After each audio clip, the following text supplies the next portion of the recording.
কোরবানি কাদের উপর ওয়াজিব? এর উত্তর, সুস্থ মস্তিষ্ক সম্পন্ন বালেগ ব্যক্তি, এই ব্যক্তির নিকট যদি কোরবানির 3 দিন 10ই জিলহজ থেকে 12ই জিলহজ সন্ধ্যা পর্যন্ত, 10ই জিলহজ সন্ধ্যা থেকে 12ই জিলহজ সন্ধ্যা পর্যন্ত কারো কাছে যদি 7.5 ভরি স্বর্ণ অথবা 52.5 ভরি রূপা থাকে, অথবা 52.5 ভরি রূপার সমপরিমাণ মূল্য কারো কাছে জমা থাকে, ব্যাংক অ্যাকাউন্টে থাকে, ঘরে গুচ্ছিত থাকে, তাহলে এমন ব্যক্তির উপর কোরবানি করা ওয়াজিব। কোরবানি করা ওয়াজিব। ভালো করে বুঝেন, যেই ব্যক্তির নিকট 7.5 ভরি স্বর্ণ, 7.5 ভরি স্বর্ণ অথবা 52.5 ভরি রূপা, 52.5 ভরি রূপা অথবা 7.5 ভরিও না 52.5 ভরিও না, দুইটার মিশ্রণে যে কোনো একটা নিসাব পরিপূর্ণ হয়।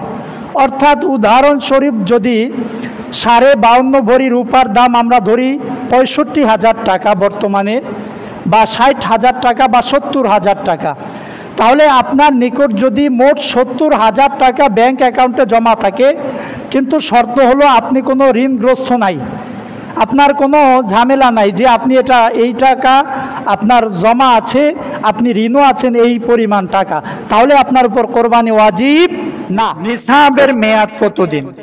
সাধারণভাবে আমরা যেই যাকাত আদায় করি, যাকাতের মেয়াদ হলো 1 বছর।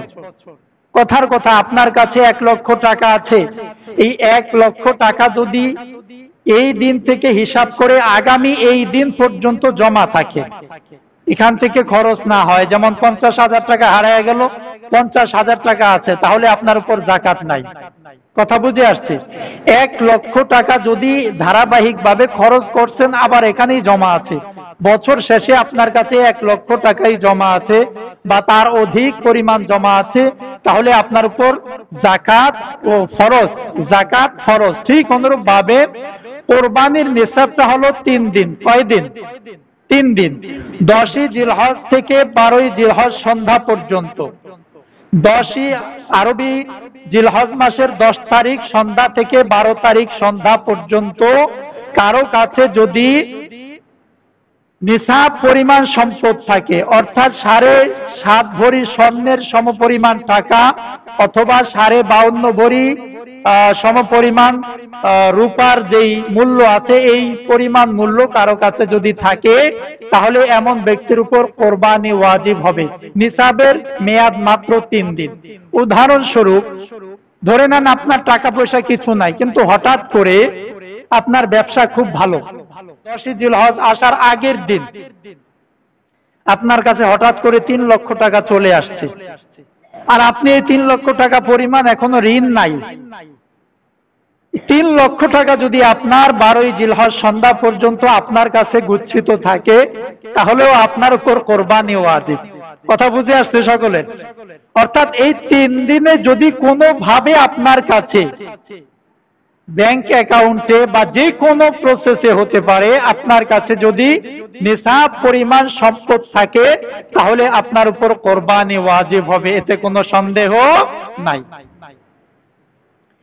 প্রশ্ন, কারো কাছে যদি এই 3 দিন নিসাব পরিমাণ সম্পদ না থাকে, তাহলে তার উপর কোরবানি ওয়াজিব হবে কিনা? উদাহরণস্বরূপ ধরেন কোন ব্যক্তির কাছে সারা বছর লক্ষ লক্ষ কোটি কোটি টাকা আছে, কিন্তু ভাগ্যের নির্মম পরিহাস, এই 10ই জিলহজ থেকে 12ই জিলহজ পর্যন্ত তার কাছে একেবারেই টাকা শূন্য হয়ে গেছে, এমন ভাবে টাকা হারায় গেছে, হঠাৎ করে সরকার জব্দ করে নিছে, বা হঠাৎ করে টাকা পয়সা হারায় গেছে, ব্যাংক ব্যালেন্স হারায় গেছে, তাহলে এমন ব্যক্তির উপর কোরবানি ওয়াজিব হবে না। কথা বুঝছেন? কারো কাছে টাকা নাই, সারা বছর ছিল না, 3 দিন আছে, তাহলে তার উপর কোরবানি ওয়াজিব। আবার কোন ব্যক্তির কাছে সারা বছর টাকা পয়সা ছিল, কোরবানির এই 3 দিন টাকা পয়সা নাই, তাহলে এমন ব্যক্তির উপর কোরবানি ওয়াজিব হবে না।